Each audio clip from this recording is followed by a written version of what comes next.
Hi, I'm Victor Maas, real estate attorney, broker, and investor, but no one really cares. What they care about is that I'm a problem solver. So that's what I do for a living, is solve problems. I'm going to show you how to find deals you never even knew existed. Deals are everywhere, but you got to get off your butt. One deal is all it takes to change your life. Victor freaking Maas, that's right. Hello everyone, on the table today we're going to be talking about my biggest failures that I've experienced in my real estate investing career. This is the second installment in a three-part mini-series where I'll be highlighting my successes, failures, and the occasions where I turned an initial failure into a success. The point of this series isn't to brag about the money I made on the successes or to dwell on the failures. Truthfully, it's to serve as a guide for any level investor, teach them what situations to capitalize and what situations they may want to potentially avoid. With that being said, let's dive into my failed projects as an investor.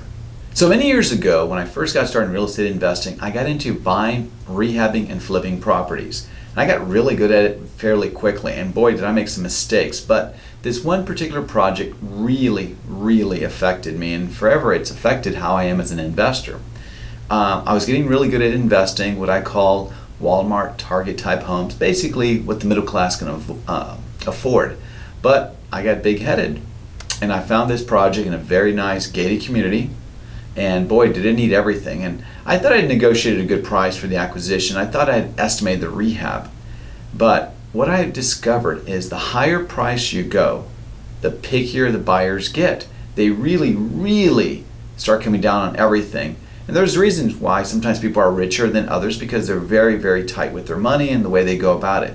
So this particular property, I did not anticipate the severity of the foundation work. And so as I tell you, the lesson I learned from that is I try to avoid projects with heavy foundation work, especially in my area, because it seems like you fix the foundation, get an engineer out there, everything's great, and then a few months later after you've sold it, guess what? You still have more issues.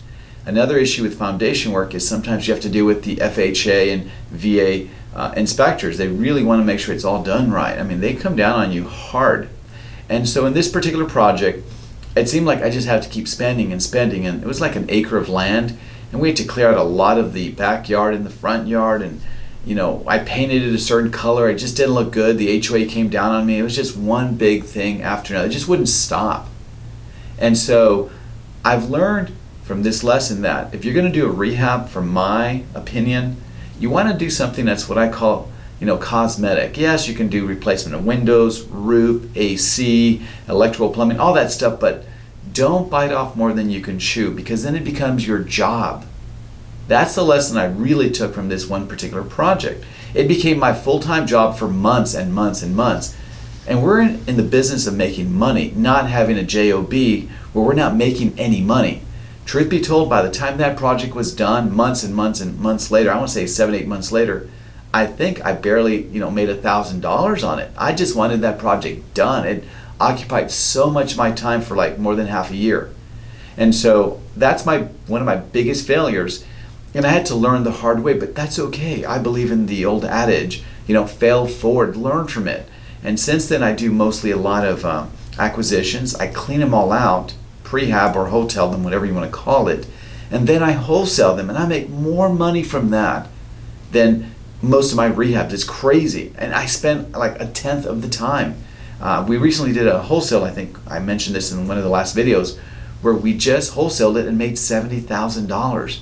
I don't think I put more than, 8 hours into the project. That's a lot of money, folks. I mean, that's an annual salary or two. So again, my biggest failure is biting off more than I can chew, when really I don't have to.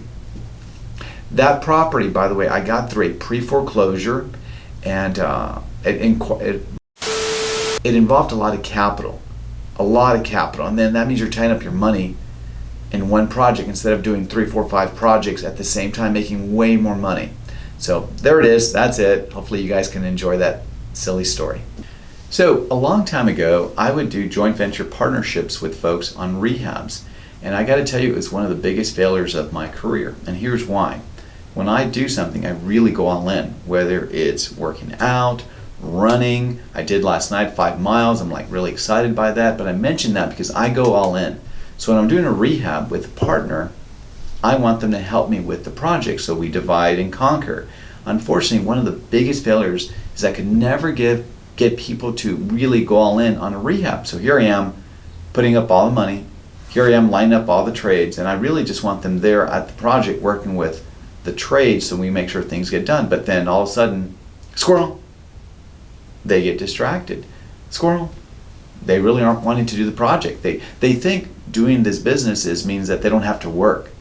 Quite the opposite. You really do have to work at this.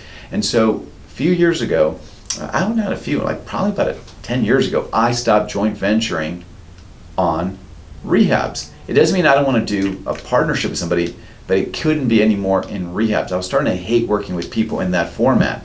So instead, what I decided to do was joint venture on wholesales. Now that's doable because we're going to get out probably in less than a week and be all done. I can acquire a property on Monday, and by Friday, I've already wholesaled that. So there are lessons to be had even through failures. But yeah, that's one of my biggest failures, is not coming up with a way to get people to get off their butts and take action with me. Imagine if I said, hey, let's go train for a marathon, and I'm starting to jog every day, a mile here, a mile there, and then all of a sudden, I'm trying to get you to do it with me. And you're like, well, can I do it tomorrow? Tomorrow. There's a French word, I hope I don't butcher this, demain, like tomorrow. No, it has to be today.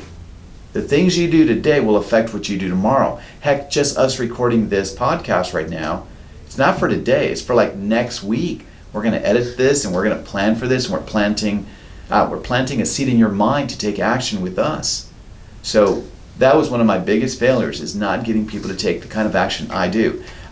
It's weird. I would encourage you, if you're watching this, to look up Tony Robbins. So yeah, Tony Robbins talks about what gets you to take massive imperfect action. And you think it's pleasure or pain, which one's more powerful? And we know what it is. It's pain. It's fear. Use it to your advantage. Figure out reasons that if you don't do this, you're going to make a fool of yourself. If you don't do real estate investing, you're not going to get the juice of life, being able to travel. Here we are in 2021, and we're kind of coming out of COVID a little bit at this point. But even this year, I got inoculated. I've traveled, I think about 7-8 times already this year. It's my passion to travel. So if I don't do this kind of business, I don't have the resources to go do what I want. I was in Austin this past weekend from San Antonio, and we stayed at a very nice hotel. We went out every night and we listened to live music, and we had a great time eating at some fine restaurants. And I'm not telling you that to brag. I'm telling you that real estate investing allows you to do that. But you've got to take the massive action. And so the lesson I got from folks joint venturing is, in your life, if you're going to joint venture with partners, make sure they're all in with you. Because if they only want to work when they feel like it, you're going to fail. So another big failed project. Really, I don't have too many more failed projects. I've learned the big lessons. But I'll tell you one that really got to me. And that's your due diligence. I had this one project where I was acquiring it, and believe it or not, before I even closed on it, I already had wholesaled it to someone on paper, as long as I did my thing. So this particular project, I got them to deed me the property subject to all liens and judgments, and then I recorded that deed. The problem was, at the time, if you owned the property for less than 90 days, they wouldn't let the buyer get a loan. And this had just started what I call the seasoning requirement. So when the lender did the title search through the title company, they found this and they wouldn't do the deal. And here's the thing, it was so early on that I'd have to wait 60, 70 days before I can close that deal. And the problem was it was about to get foreclosed, and I just felt like it wasn't worth it. But the sad part, when it was all ready to close and everything, I would have made $10,000 for maybe, I don't know, 2 hours of work. And so that was a huge lesson. And the lesson I'm going to tell you is, do your due diligence, learn the process, don't be in such a rush, but also do your due diligence. There, I said it 3 times. I really want you guys to understand that. Look for liens, judgments, understand the end buyers. If they're going through retail, there are certain requirements you got to be aware of, including inspections. When I'm done with my rehabs, I always like to get them pre-inspected, because my guys could have missed things. And then I do a punch-out list and I bring my trades back in. All right, you forgot this, you forgot that. Even if I have to pay for it, I want it done. And then I'll lay out the inspection report right there on the counter, and I'll write down, this was fixed on this day, here's the receipt. This was fixed on this day, here's the receipt. I won't fix everything, but the major stuff I definitely will. So again, do your due diligence. Okay, so I have to tell you something. I believe a lot of people don't want to get into real estate investing because they're afraid. They're afraid of failing. They're afraid of the embarrassment. Get over yourself. Get over yourself. Just take some massive, imperfect action. Okay, you're gonna fail. I'm giving you permission to fail. But don't do it stupidly, of course. For example, if you talk to 10 sellers and you screw it all up, so what? There's 10 more sellers tomorrow. The quicker you learn your trade, the quicker you're gonna make money. And here's the thing, I don't talk to sellers as a lawyer or as a broker, as an investor. I talk to them as a problem solver. Hey Joe, what do I need to do to earn your business? Hey Joe, what else could I do to earn your business? Hey Joe, what do we need to do so we can get this done and give you a fresh start? Those aren't big fancy words. It's just I've learned that that's what sellers really want to hear if they're in trouble. Now, if they're retail sellers, I'm not going there. As soon as I know that they want multiple offers and stuff, I literally just walk away. And like, you're not going to submit an offer? Nope. You're not my type of seller. I'm looking for somebody who needs help. And you're retail, and I think you should get top dollar for it, but I'm not that guy for you.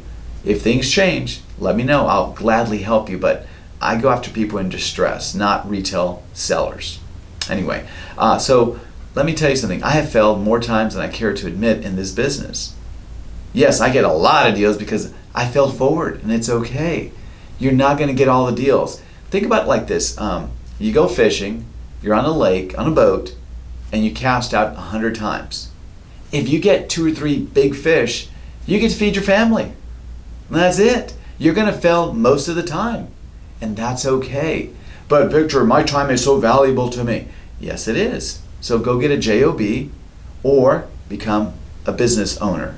And this business owner likes to get real estate investment deals because of all the zeros. Lots of zeros.